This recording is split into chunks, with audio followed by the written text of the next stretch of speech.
Ai, boa noite a todos, encarnados e desencarnados. Vamos começar mais uma palestra,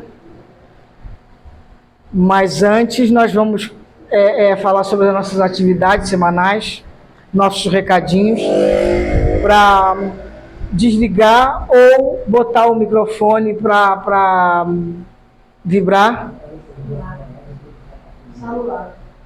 O microfone não, desculpa, o telefone. Falei errado, gente, desculpa, o telefone. Telefone para vibrar ou então desligar. Vamos às nossas atividades semanais. Na terça-feira, o centro não abre nem domingo e nem segunda. Aí na terça, a gente abre sempre às 19 horas, começa o nosso estudo às 19 horas. Nós temos o estudo do ESD, estudo sistematizado da doutrina espírita. Na quarta, nós temos a nossa evangelização, evangelioterapia, como a gente quiser chamar, que também tem nosso passe, seja ele individual ou coletivo, e nossa água fluidificada, e temos também atendimento fraterno. Na quinta-feira, é fechado ao público, é só para os trabalhadores, que é o estudo mediúnico e o trabalho mediúnico na outra sala. Na sexta, o nosso estudo agora está sendo virtual, porque são poucas pessoas que vêm, então a gente achou melhor deixar no virtual. E nós temos também o estudo do Livro dos Espíritos na sexta-feira, e as nossas vibrações também. No sábado, nós temos as nossas palestras. Hoje, nosso irmão Edu Wilson veio nos ajudar, ter uma conversa com a gente. E o tema da conversa que ele vai ter com a gente é a caridade segundo São Paulo. Mônica vai ler a nossa mensagem e Norma vai fazer a nossa prece inicial. E em seguida, Edu Wilson já pode vir fazer a palestra. Muito obrigada.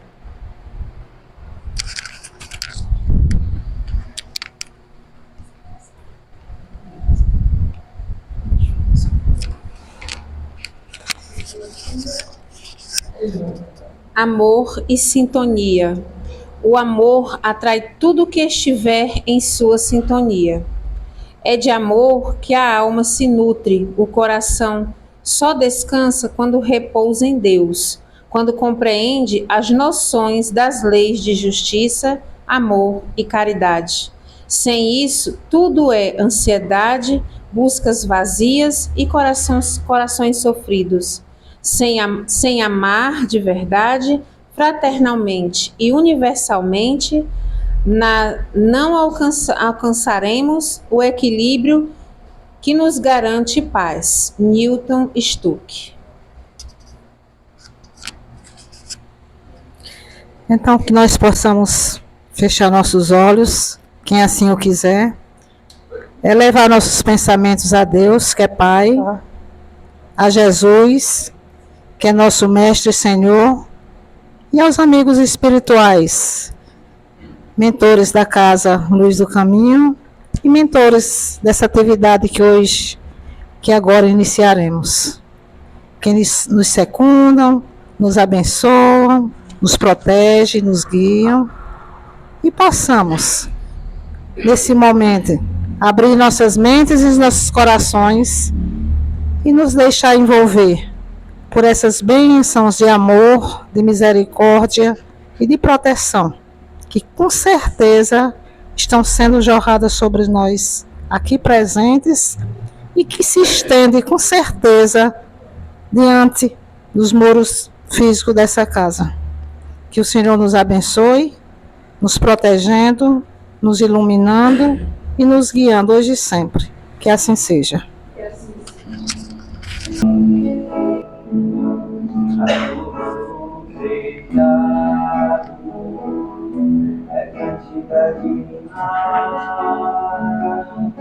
Mas o pobre dele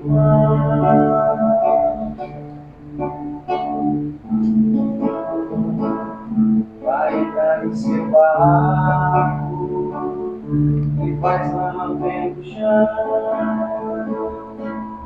Para mim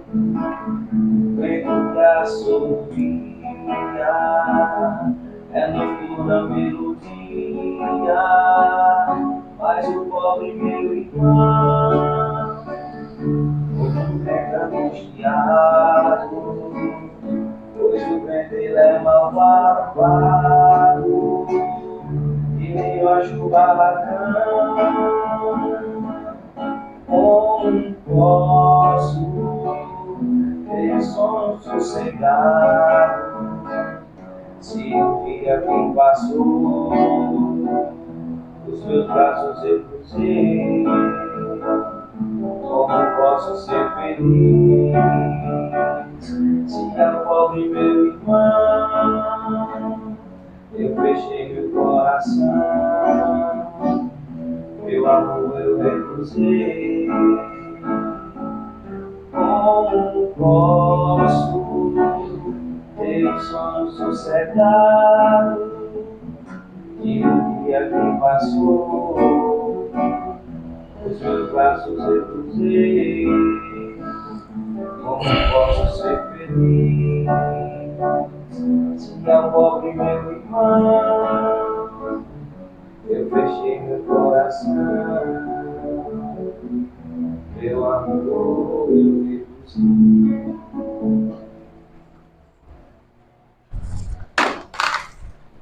Amigos, minhas amigas, muito boa noite. Que o Mestre Jesus possa nos abençoar a todos. Ainda quando eu falasse a língua dos homens e dos anjos, se não tivesse a caridade, isso de nada me adiantaria. Mas eu não vou começar com essa poesia, não. Essa fala que está anotada lá em Coríntios, em uma das cartas do apóstolo Paulo, eu vou deixar para o final, porque até que Paulo estivesse em condições de receber essa mensagem, que certamente deve ter sido uma psicografia, talvez até do próprio Cristo, ou do seu mentor Estevão, ele precisou verter muitas lágrimas, ele precisou passar por caminhos muito tortuosos, até que ele estivesse em condições, vamos dizer, vibratórias, de receber essa linda mensagem que fala sobre a caridade, que fala sobre o amor. Então, antes da gente entrar nessa fala, eu queria falar um pouquinho sobre esse apóstolo que, particularmente, na minha humilde e talvez insignificante opinião, foi o maior apóstolo do Cristo. Porque não fosse ele, nós não estaríamos aqui hoje. Não fosse a coragem desse homem, nós não teríamos templos, não teríamos igreja, não teríamos cristianismo. Porque talvez as palavras do Cristo tivessem ficado abafadas, tivessem caído no esquecimento. A exemplo de outras mensagens que vieram antes mesmo do próprio Cristo, convidando o homem a reflexões, ao mergulho interior. O próprio Bhagavad Gita, Mahabharata, se não me falha esse o nome, um dos livros sagrados dos indianos, que foi lançado ou surgiu no planeta, acho que há 400 anos antes do Cristo. A gente já ouviu falar, mas talvez nunca tenha lido. Talvez fosse esse o mesmo caminho do Evangelho, não fosse Paulo. Às vezes já tivesse ouvido falar, mas talvez nunca tivesse tido contato. Então eu gosto muito de fazer referências ao apóstolo Paulo nas minhas falas, e eu quero começar com uma das falas dele, que diz assim: portanto, tornai a levantar as mãos cansadas e os joelhos desconjuntados, e fazeis veredas para os vossos pés. Ou seja, ele nos convida a seguirmos adiante, ainda que estejamos cansados, ainda que estejamos sobrecarregados. E a maior lição que o apóstolo Paulo nos deixou foi justamente essa coragem. Quem já teve a oportunidade de se debruçar sobre o livro Paulo e Estevão, uma obra psicografada pelo médium Chico Xavier, narrada pelo Espírito Emmanuel, vai acompanhar as lutas desse homem, e nós vamos ver o quanto que nós temos em comum ainda com o velho Saulo. o velho doutor da lei, o homem orgulhoso, prepotente, que nós conhecemos a história. O homem que foi capaz de se transformar em um dos homens mais sanguinários e perseguidores do cristianismo, se transformar em um dos maiores apóstolos do Cristo. Paulo é a prova materializada de que para Deus ninguém está perdido. Paulo é a prova materializada de que nenhuma das ovelhas do Pai se perderá. Então, muitos foram os convites que esse homem recebeu para que seguisse Jesus. Nós vamos encontrar na obra citada os apelos que lhe é feito pelo próprio Gamaliel, seu mentor aqui na terra, um homem sábio, um homem inteligente, que lhe pedia que usasse de bom senso. Mas ele, revestido pelo orgulho, continuava as suas perseguições aos cristãos, aprisionava-os. Mesmo os apelos da mulher amada, a Lívia, não, a Abigail. Abigail, quando lhe conta a sua conversão ao cristianismo e o convida a seguir Jesus, ele se revolta.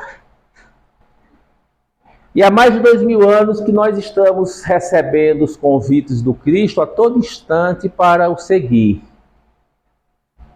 E a exemplo do velho Saulo, nós passamos a conhecer Jesus. Mas conhecer é diferente de seguir. Já conhecemos o seu evangelho, já sabemos talvez de cor salteado, muitas das passagens que aqui são estudadas, lidas, relidas, meditadas, mas continuamos ainda cometendo os mesmos equívocos, os mesmos erros. É como se Jesus perguntasse para nós hoje a mesma pergunta que ele fez a Paulo, quando na entrada de Damasco: por que recalcitras contra os aguilhões? É como se Jesus chegasse para nós e perguntasse: por que vocês insistem em se lançar em cima dessas pontas afiadas e se ferirem em cima delas, repetindo os mesmos erros? Por que nós ainda continuamos os mesmos homens velhos, as mesmas criaturas ainda maliciosas, que já conhecem o Cristo, que já estudam o seu evangelho, mas ainda muito distante de praticar? Então eu cito Paulo como referência, e gosto muito de falar desse apóstolo, porque ele vivenciou toda essa dor que ele chama de dor do parto da alma, que é essa dor de transformar-se, de promover a renovação, a transformação do homem velho no homem novo. Não é fácil. Ele necessitou de derramar muitas lágrimas. Imagine ter que renunciar a todas as posições, a todas as suas ideias, a tudo que ele acreditava ser verdade. E de repente ele percebeu que tudo aquilo que ele acreditava e defendia era uma ilusão. Mas Paulo tinha uma virtude que talvez tenha sido o ponto principal que fez com que Jesus o escolhesse para ser o grande apóstolo e divulgador da sua doutrina. Paulo, ele não desistia de continuar naquilo que ele acreditava. Ele perseguia os cristãos na época em que era o velho doutor Saulo, porque nas suas convicções, defensor das leis de Moisés, ele acreditava naquelas leis. E quando passou a seguir Jesus e a luz se abriu diante dele, em nenhum momento se tem notícia de que Paulo tenha titubeado nas suas ações. As suas cartas revelam muitas vezes momentos de tristeza, momentos de dor, momentos de muitas dores, angústias. As suas cartas revelam muitas vezes ele falando da própria fragilidade, nesse mergulho que ele faz diante da própria consciência, quando ele diz que o bem que ele gostaria de fazer, ele ainda não fazia, mas o mal que ele não quer, ele não queria, ele ainda continuava fazendo. Mas mesmo assim ele seguiu adiante, mesmo assim ele continuou. Auxiliado pela espiritualidade, nos momentos em que ele se via triste, ao seu lado estava o seu mentor Estevão, o homem a quem ele apedrejou na sua fúria, que passou a lhe acompanhar os passos, que passou a lhe guiar, e muitas vezes em desdobramento ele recebia essas energias que muitas vezes lhe faltavam para que ele continuasse a tarefa. Se Jesus é, e Jesus é, o guia e modelo da humanidade, para nós, Paulo de Tarso deve ser a referência do cristão. Deve ser a referência, porque ele não desistiu. Como ele diz na mensagem inicial, ainda que os nossos joelhos estejam desconjuntados, ainda que as dores estejam nos afligindo, ainda que os nossos pés estejam sangrando, e claro que são linguagens figuradas que ele utiliza, ainda que as nossas dores sejam enormes, ainda que estejamos com os maiores problemas, quaisquer que eles sejam, nós não podemos usar como justificativa para deixarmos de continuar a nossa luta, a nossa caminhada. Porque muitas vezes, na condição de trabalhadores cristãos, trabalhadores do Cristo, nós vamos buscando subterfúgios, vamos buscando justificativas, e às vezes pequenas dores são capazes de nos afastar do propósito que nós assumimos ainda muitas vezes no plano espiritual. Lembremos que nós assumimos um compromisso com a espiritualidade. E é muito triste de ver muitos dos nossos irmãos desertando das atividades, dos trabalhos que lhes foram confiados. É triste ver. E a exemplo da época de Jesus, Paulo teve que enfrentar diversas lutas no que diz respeito aos conflitos que existiam entre os próprios trabalhadores da seara do Cristo. As divergências entre as igrejas, as divergências entre os seguidores do Cristo, que não se entendiam, e cada um deles que buscavam os maiores postos, os melhores postos, e não compreendiam. E a todo instante as cartas chegavam a Paulo, e ele, sem ter como estar em vários lugares ao mesmo tempo, porque o cristianismo passou a se expandir, e isso muito lhe afligia. E essa talvez tenha sido a grande tarefa e a grande cartada de Paulo, que foi inspirada através de um desdobramento pelo próprio Cristo, quando ele passou a escrever as cartas às igrejas. Porque em todas as igrejas haviam divergências, em todas elas. Em todas elas haviam aqueles trabalhadores que queriam serem os maiores, mesmo com o evangelho nas mãos, nos ensinando que aqueles que quisessem serem os maiores fossem os menores. Em todos os lugares, em todos os pontos haviam essas divergências.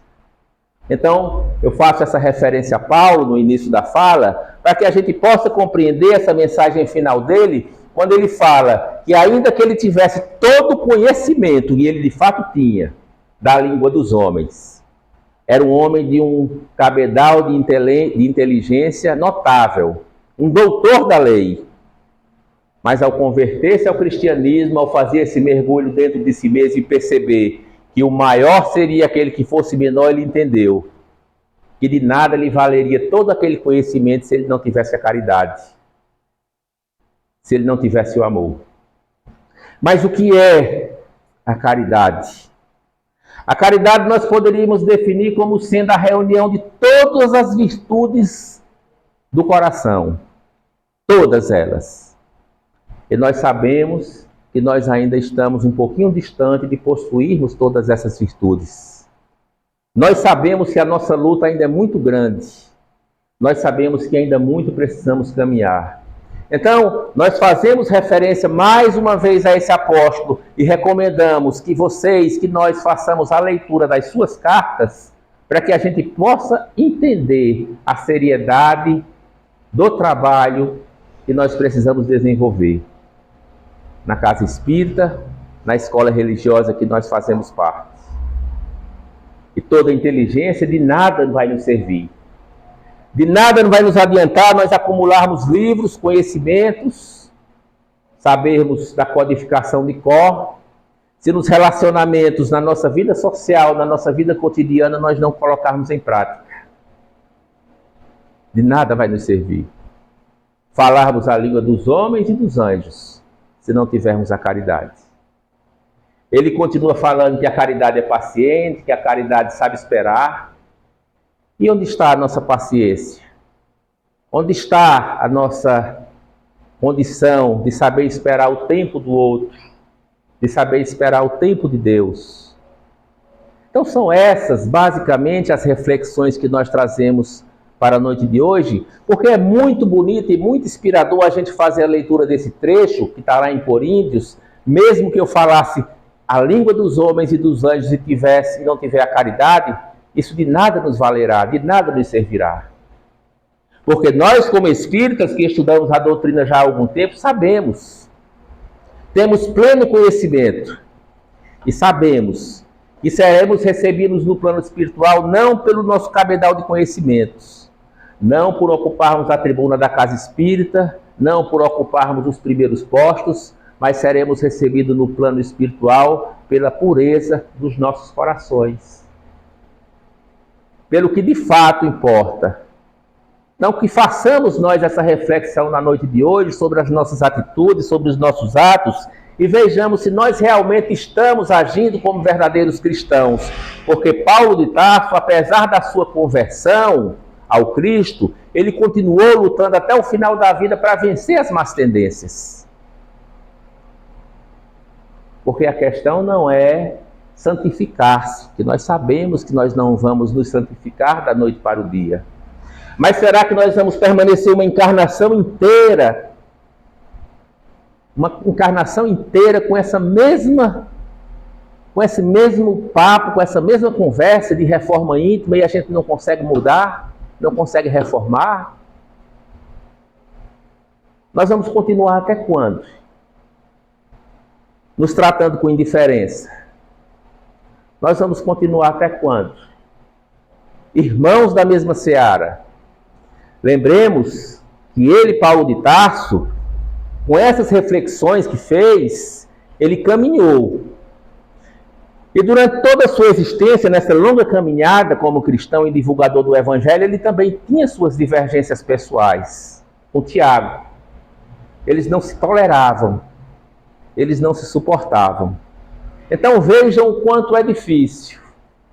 Ele caminhava, levava o Evangelho, pregava o Evangelho, mas ele ainda tinha divergências sérias com Tiago, com a qual ele não precisava suportar. Então foi preciso que muitos açoites ele sofresse, que ele realizasse uma caminhada muito áspera, até que, perto do final da vida, foi que ele passou a compreender Tiago.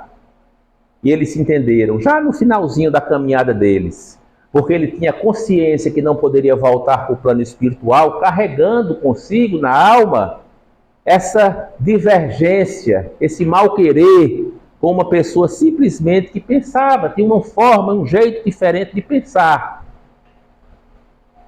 Então, eu vou fazer a leitura das palavras do apóstolo, que diz assim: ainda quando eu falasse a língua dos homens e mesmo a língua dos anjos, se eu não tivesse a caridade, não seria senão como um bronze ressonante e um símbolo retumbante.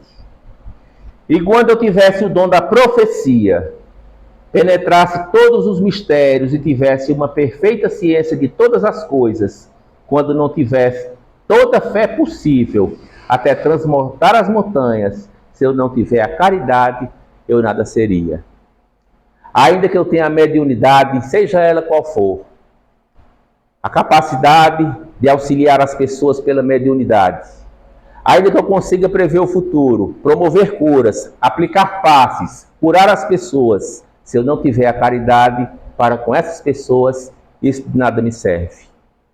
E ainda que eu distribua todos os meus bens para os pobres, se não tiver a caridade, de nada me servirá. E essa é uma parte interessante, porque nós espíritas fazemos muitas atividades no que diz respeito ao auxílio material às pessoas. A cesta básica, a sopa. E às vezes nós nos equivocamos achando que estamos fazendo a caridade simplesmente porque estamos fazendo doações de ordem material. Claro que essas doações auxiliam, mas muitas vezes Ao distribuir uma sopa ou uma cesta básica, nós muitas vezes não somos capazes sequer de olhar nos olhos daquela criatura e sentir a necessidade dela. Muitas vezes fazemos campanha distribuindo nas ruas o caldo, o alimento, e muitas vezes somos incapazes de olhar naquela criatura e abraçar, porque ela está mal cheirosa. Entregamos assim meio que distante. Nós não procuramos sondar o íntimo daquela criatura. Porque muitas vezes aquela criatura que está recebendo o auxílio material, ela não está precisando necessariamente, não é do auxílio material. Ela está precisando de um aperto de mão. Ela está precisando talvez de um abraço. Ela está precisando de 1 minuto de atenção. E nós não estamos entendendo o verdadeiro significado disso. Do que é fazer a caridade. É ver o outro como irmão.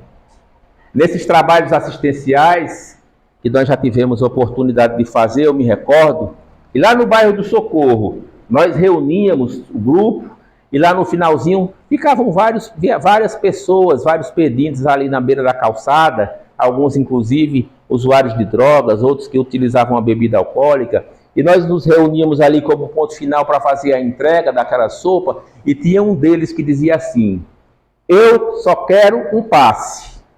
Ele pedia um passe. Ele só queria que alguém conversasse com ele por alguns minutos. E ele dizia: o senhor pode me dar o passe? Eu disse: posso. Quando eu não o dava, outra pessoa dava o passe. Enquanto os demais, claro, com fome, se digladiavam pela sopa, ele estava interessado em receber o passe. E muitas vezes nesses trabalhos, a gente podia ver nos olhos dessas pessoas o sentimento que elas tinham, e muitas delas chegavam a chorar quando elas recebiam um pouquinho de atenção. Um pouquinho de atenção. Muitas vezes chamar pelo nome. Chamar pelo nome já é caridade. Então que nós repensemos sobre tudo isso. Porque as nossas atividades na casa ou fora dela, talvez não tenha tanta utilidade como nós estamos pensando que está tendo, se nós não tivermos dentro de nós esse sentimento de olharmos uns nos olhos dos outros, trabalhadores ou não, observar em que ponto nós estamos errando, em que nós estamos falhando, em que nós estamos errando. Ora, nós já somos tão poucos, entre aspas, se nós nos dividirmos, é tudo isso o que a espiritualidade inferior deseja de nós. E eles estão trabalhando a todo instante para nos separar, para nos dividir. Então façamos uma reflexão e vejamos se nós estamos realmente agindo com caridade uns para com os outros. Se nós estamos realmente agindo com amor uns para com os outros. Isso dentro da casa espírita, fora da casa espírita, na nossa casa, no trabalho, na nossa vida.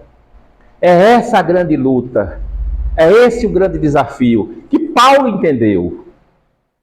Mas Paulo, ao desencarnar aqui da terra, ele não saiu santificado, porque da mesma maneira que ele descrevia as suas dores, as suas aflições, ele também trazia pontos em seus escritos em que ele demonstrava ainda uma certa ignorância e um certo preconceito, ainda fruto das crenças que ele trazia do antigo judaísmo. Há uma passagem que até hoje alguns dos nossos irmãos das outras escolas religiosas se apegam. Quando ele escreve em uma das suas cartas, eu não me refiro qual, ele diz que os afeminados não herdarão o reino do céu. Então vejam como ainda tinha que construir, o quanto ele ainda tinha que construir de edificar nele. Apesar de todos os conhecimentos que ele já tinha recebido, apesar de toda a sabedoria, ele ainda trazia consigo alguns preconceitos. E ele desencarnou ainda, não nessa condição de espírito perfeito, mas ele desencarnou consciente de que ainda era essa criatura falha, que ainda fazia aquele mal que não desejava. Mas ao mesmo tempo ele também tinha consciência que a vida dele passou a ser seguir o Cristo, quando ele diz: não sou eu quem vive, porque a minha vida não me interessa, mas é o Cristo que vive em mim. E o Cristo viver em nós, meus amigos, não significa dizer santificar-se da noite para o dia. O Cristo viver em nós significa empreender esforços todos os dias, todas as horas, para nos transformarmos, para modificarmos a nossa conduta, para nos transformarmos em pessoas um pouquinho melhores. Para que a gente não volte ao plano espiritual daqui a alguns anos, na condição de espíritos ainda mais endividados. Nós estudávamos semana passada no nosso grupo e dizíamos que o difícil ao encarnar na Terra não é a gente resgatar o que deve, porque nós estamos no mundo de expiação e todo mundo tem isso na mente. Viemos para resgatar os nossos débitos, viemos para resgatar as nossas dívidas. Até aí tudo bem. Mas o grande problema é que muitas vezes a gente consegue até resgatar alguns, mas a gente termina angariando outros. E muitas vezes a nossa mala volta muito mais pesada para o plano espiritual do que quando aqui a gente chegou. E uma existência, André Luiz me veio na memória, é um ato. Uma existência muito breve. 10, 20, 50 anos, meu Deus. Eu olho para mim mesmo. Eu comecei a fazer fala nessa casa, eu não tinha um cabelo branco. E eu estou envelhecendo, daqui a pouco eu vou ter que falar sentado. Porque passa rápido, meus amigos. E eu fico me questionando, meu Deus, o que foi que eu melhorei nesses anos de doutrina? E nós precisamos fazer esse questionamento. Em que eu me melhorei? Será que eu sou simplesmente aquele papagaio que ocupa a tribuna e repete, vamos seguir Jesus? Ou será que eu sou aquela criatura que já empreende esses esforços para segui-lo? A doutrina espírita nos faz esse convite, mais uma vez, a essa reflexão. Se nós pegarmos o Evangelho segundo o Espiritismo, quando a gente começa a ler algumas dessas mensagens, a gente fica encantado com a beleza das mensagens. Mas os espíritos superiores, eles são tão sábios, eles são tão sutis, que eles nos dão assim puxões de orelha, verdadeiros puxões, de forma tão sutil, que a gente acha bonita a poesia, a letra, mas a gente não vai no espírito da letra. E aí a gente volta para Paulo. A gente vai na letra que mata, mas não mergulha no espírito que vivifica, na essência da mensagem. Eu falei aqui da última vez que eu estive aqui, que nós precisamos aprender a buscar nas entrelinhas. Nós precisamos aprender a ler e estudar o Evangelho e as obras da codificação, buscando nas entrelinhas, porque é nas entrelinhas que está o verdadeiro conteúdo da mensagem. Então, meus amigos, ele continua para a gente encerrar. E quando eu tivesse distribuído todos os meus alimentos para os pobres e tivesse entregue meu corpo para ser queimado, se eu não tivesse a caridade, isso não me serviria de nada. A caridade é paciente, a caridade é benfazeja, a caridade não é invejosa, não é temerária, não é precipitada, não se enche de orgulho, coisa que nós não temos, não é desdenhosa, procura seus próprios interesses, não se melindra, não se irrita. Olha as virtudes da caridade. Não se irrita, não é melindrosa, não é orgulhosa, não se melindra. Alguém aqui se identifica com isso aqui? Não, né? A gente não tem orgulho, a gente não se melindra, a gente não se irrita. Acho que a gente já sabe o que é caridade. A gente já pratica, né? A gente não sente inveja, né? Nada disso a gente sente. Texto bonito, né? Não se regozija com a injustiça, mas se regozija com a verdade. Tudo suporta, tudo crê, tudo espera e tudo sofre. Agora, essas três virtudes, a fé, a esperança e a caridade, permanecem. Mas entre elas, a mais excelente é a caridade. A fé é essa capacidade que nós temos de confiar, de acreditar. Eu ouvi numa palestra do Haroldo, quando alguém perguntou para ele sobre a fé, ele disse assim: a fé é você entrar num avião,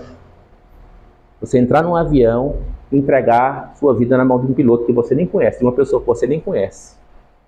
É a fé. Você tem fé que ele vai conduzir aquele avião até o ponto de destino. Você não sabe nem quem é o cara. Se ele está com problema psicológico, se ele está com problema de família, se ele não está pensando em jogar esse avião no chão. Você nunca pensa nisso. Porque você tem fé que ele vai te levar ao destino final. Isso é a fé. A fé não nada ou quase nada tem a ver necessariamente com a religião. A esperança é a arte de acreditar, de esperar. Há uma máxima de Eclesiastes que diz que há o tempo certo para tudo. Há o tempo de plantar e há o tempo de colher. Mas nós queremos pautar os nossos desejos pelo nosso relógio. Quando nós começarmos a pautar os nossos projetos pelo relógio de Deus, que é diferente do nosso, talvez a gente comece a ter um pouquinho mais de paciência. Porque a gente quer que as coisas aconteçam no nosso tempo, no dia que a gente quer, na hora que a gente quer. Enfim, ele termina dizendo que entre todas elas, a que permanece é a caridade. Caridade uns para com os outros. Então, para encerrar, lembremos daquela pessoa, daquelas criaturas que nós estamos devendo. Não é devendo dinheiro, não. É devendo esse sentimento de caridade. Pela deficiência dela, pelo erro que ela praticou, pela falha que ela cometeu. Porque ela pensa diferente, porque ele pensa diferente. Eu discordei dela e estou em litígio com ela. Levemos para as nossas casas, para os nossos pensamentos, a lembrança dessa pessoa. E quem sabe, amanhã a gente não se reconcilia. Eu coloquei uma frase lá no Facebook, inspirada por um amigo, que diz mais ou menos assim, que na agenda de Deus, ele sempre marca o reencontro com aquelas almas que nós machucamos para que realizemos o devido reajuste. E eu vou terminar dizendo uma coisa que me foi dita. Eu ouvi duas frases de uma pessoa.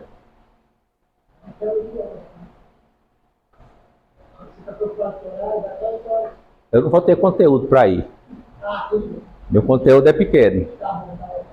Uma pessoa que diz assim, uma pessoa me disse assim certa vez: 10 encarnações eu tenha, 10 encarnações eu quero voltar contigo. Essa foi a frase mais bonita que eu já ouvi. Tempos depois, essa pessoa me disse: você ainda está muito distante de saber o que é o amor. E eu quis me magoar, eu quis me melindrar. Mas diante desse texto de Paulo, realmente, eu sinto, particularmente, que eu ainda estou muito distante, falo de mim, de saber o que é a caridade e de saber o que é o amor. Eu peço forças a Deus para continuar falando, verbalizando, estudando essa doutrina, porque eu digo para as pessoas, eu não sei o que seria de mim se não fosse ela. Eu não sei onde eu estaria uma hora dessa, não fosse a doutrina espírita. Ora, se eu já tenho os meus perengues, se eu já tenho as minhas dificuldades, se eu já carrego as minhas dores, nós, com o conhecimento dessa doutrina, imagine não tivéssemos nós, nas nossas mãos, o conhecimento dela. Porque tem hora, meus amigos, que a vida pesa. Tem hora que a gente enfrenta obstáculos, enfrenta dificuldades, que a gente olha para um lado, olha para o outro e diz, meu Deus, e agora? Mas aí quando a gente começa a lembrar das orientações contidas no Evangelho, das noites de estudo na casa espírita, dos conselhos que a espiritualidade sempre nos dá, a gente vai se reerguendo, vai se levantando e vai caminhando. Todos os espíritos que estão encarnados na Terra passam por isso. Eu falei sobre isso na nossa última fala. E eu me lembro do Chico, em uma das suas histórias, que, passando por uma aflição muito grande, ele pediu a Emmanuel que levasse um pedido dele a Maria de Nazaré, para que ele desse uma resposta para aquela aflição que ele estava vivendo, para que ele lhe mostrasse uma luz. Nós estamos falando de Chico Xavier. E Emmanuel disse, tudo bem, Chico, eu vou levar o seu recado a ela, Dias depois ele volta com a resposta. Chico, eu trouxe a resposta que tu pediste de Maria. Ela mandou dizer que tudo passa. E na vida tudo passa. Quantos desafios nós já vencemos? Quantas lutas nós não já vencemos? Quantas guerras nós não já vencemos? E a vida é isso. Então, até nós chegarmos a essa posição de entendermos verdadeiramente o sentido da caridade, na prática, a exemplo de Paulo, nós ainda vamos ter que caminhar muito, derramar muitas lágrimas, ainda vamos ter que sofrer um pouco. Sabe por quê? Porque Deus nos deu o caminho do amor e nós continuamos recalcitrando pelos mesmos erros, nos ferindo nos mesmos aguilhões, fazendo as mesmas escolhas, cometendo os mesmos equívocos, permitindo que o orgulho continue dentro de nós. Continuamos permitindo que a vaidade continue falando mais alto. As minhas palavras são velhas repetições de sempre. E a gente vai ter que continuar repetindo as lições, porque nós somos esses alunos realmente que precisam todos os dias repetir as mesmas lições, até que um dia a gente consiga internalizar na gente, até que um dia a gente consiga colocar em prática, até que um dia a gente consiga vivenciar. Como eu te falei, meu irmão, meu conteúdo é pouco. Se alguém quiser completar a minha fala, eu acho que as falas de Paulo, essa mensagem já diz tudo. Que Deus abençoe vocês, nos abençoe e nos auxilie. E não foi por acaso que eu iniciei com essa parte, com essa frase. Que ainda que os nossos joelhos estejam desconjuntados e os nossos pés sangrando, nós não deixemos de continuar. Porque todos nós, eu acredito, temos motivo de sobra. Talvez até para não estar aqui hoje. Mas compromisso com a nossa consciência, o nosso compromisso com a espiritualidade é muito maior. Que Deus nos abençoe e sigamos o nosso trabalho.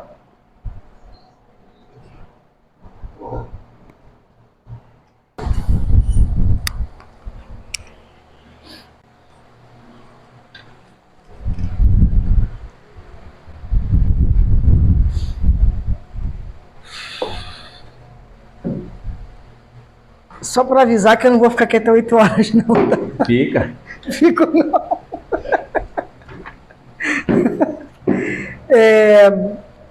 Edilson falou uma frase que eu escutei essa semana numa palestra. Eu não me lembro agora, se foi Haroldo, se foi o Rossandro, eu não me lembro. Sobre isso, o bem que eu quero, eu não faço, mas o mal que eu não quero, eu ainda faço.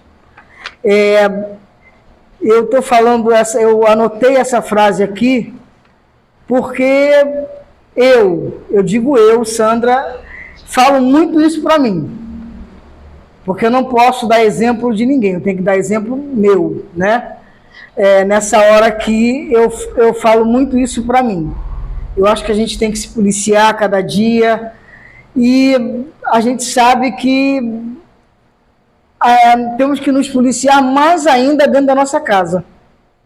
Com os nossos filhos, nosso marido, nossa esposa, a gente tem que se policiar cada vez mais.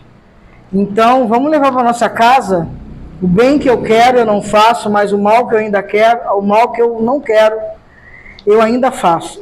Vamos tentar não fazer, né? Porque é um conselho, claro, e que a primeira pessoa a receber o conselho sou eu. Vamos tentar fazer assim.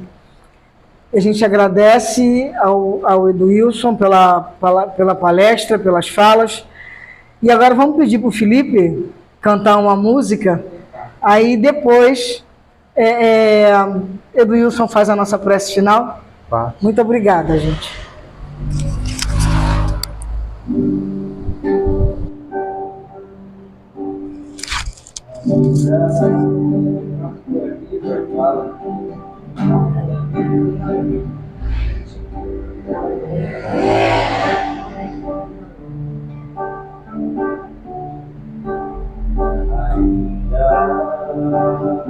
Que falasse que falasse dos anjos, Senhor,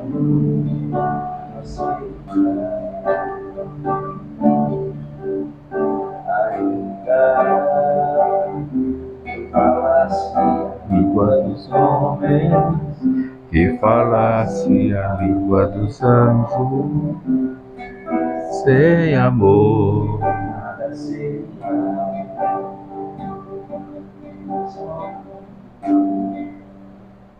É só amor, é só o amor.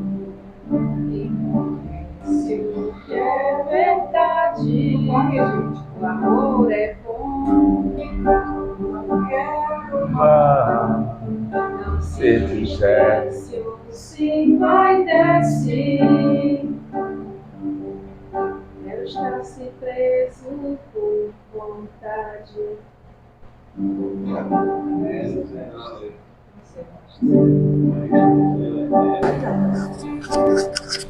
Então vamos fechar os nossos olhos, agradecer a espiritualidade amiga que, em nome de Deus, em nome do Cristo, nos permitiu estar aqui hoje. Com os nossos esforços, com as nossas necessidades, com o nosso desejo de auxiliar, de servir. Por isso, Mestre amado Jesus, nós te agradecemos por mais uma noite de estudos, de reflexões.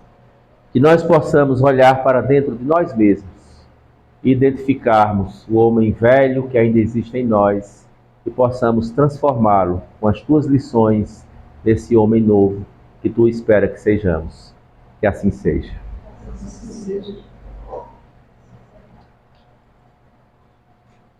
Thank you.